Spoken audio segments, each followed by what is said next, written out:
You see their name pop up, and your chest tightens before you even read the message. You hover over the reply, feeling guilty, even though you're exhausted. And that's when it hits you. You didn't become heartless. You became clear.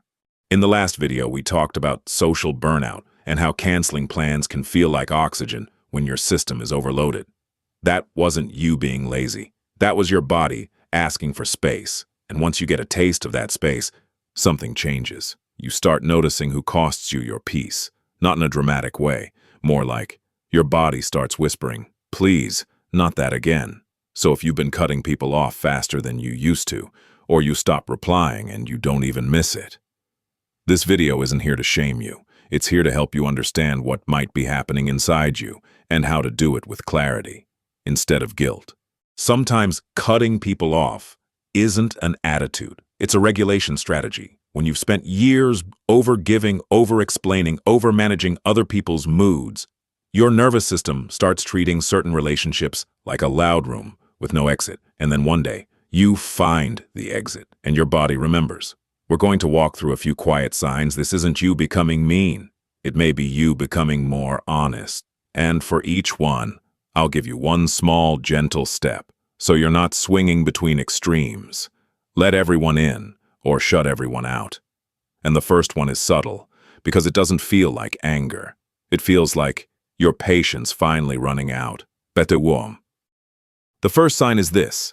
You've developed a stronger sensitivity to reciprocity, not in a petty way, in a self-respect way. You start noticing the pattern, you check in, they don't. You celebrate them, they forget you, you hold space, they disappear when you need anything. And it's not one big betrayal, it's 1,000 tiny moments where you quietly feel alone, even while you're connected.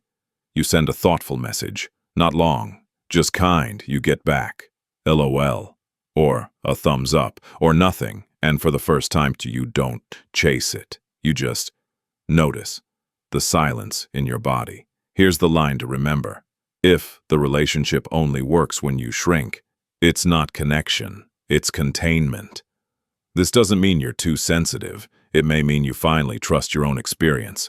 Before you cut someone off completely, try this one-sentence boundary. Hey, I'm keeping things simple lately. I might be slower to respond. Then watch what happens. Healthy people adjust.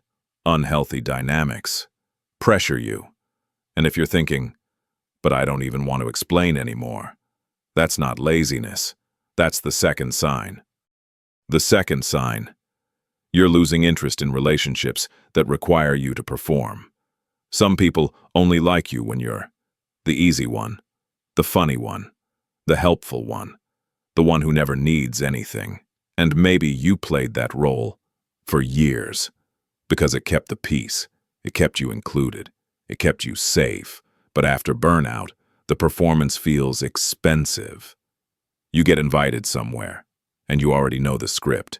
You'll smile on cue, you'll nod at the same stories, you'll absorb someone's stress like it's your job, and you'll drive home thinking, why do I feel emptier than when I arrived?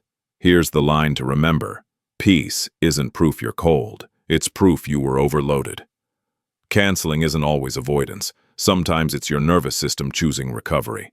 Ask yourself, if I go, what role will I end up playing? Then choose one micro change. Stay 45 minutes instead of 3 hours. Don't over-explain. Leave while you still feel like yourself. Now, this next one can surprise you because your mind might still be making excuses while your body is already saying no. The third sign is physical. Your body reacts to certain people before your mind can justify it. You see their name, and your shoulders tighten, your stomach drops, your head gets foggy, like you're about to do emotional labor again. That's not being dramatic. That's your body remembering a pattern. You tell yourself, it's just a quick call. 10 minutes in, they're venting, spiraling, fishing for reassurance. You hang up and realize you feel nauseous, or oddly shaky, or irritated at yourself for agreeing again. Here's the line to remember. Your body doesn't care about their intentions. It cares about the cost. Your body isn't always correct about danger, but it's often honest about drain.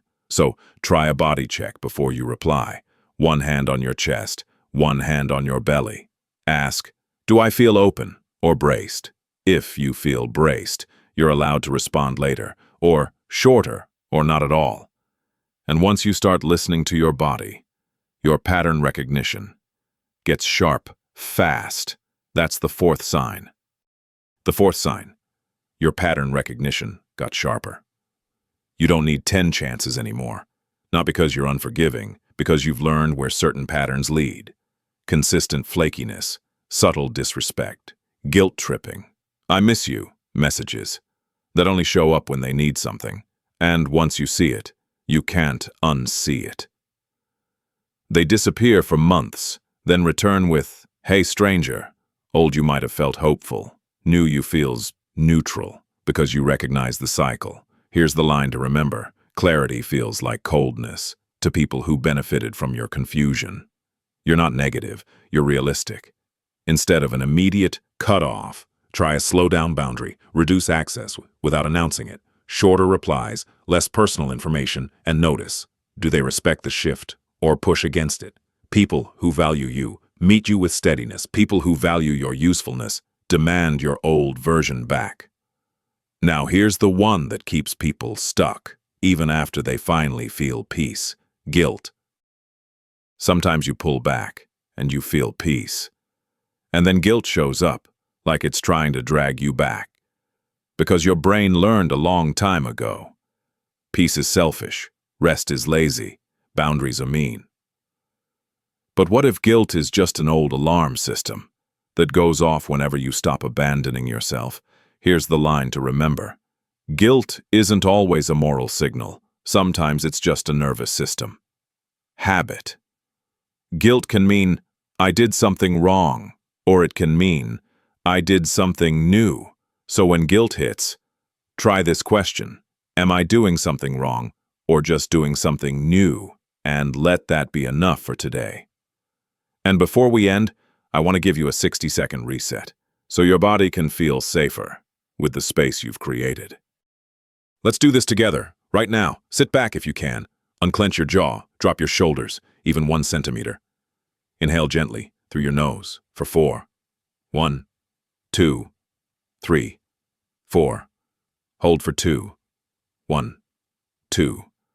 Exhale slowly for 6. 1, 2, 3, 4, 5, 6. One more time. Inhale for 4. Hold for 2. Exhale for 6. Now quietly say to yourself, I'm allowed to choose what costs me. And if you're wondering, okay, but how do I let the right people in again without burning out? That's what we'll talk about next. How to rebuild connection slowly with safe pacing so closeness doesn't feel like pressure. If this video put words to something you've been carrying quietly, you're welcome to stay here. You can subscribe if you want more grounded, gentle psychology like this. And if you feel comfortable, leave a comment with one word, peace or guilt, whichever showed up for you first. I read them, and you're not alone in this.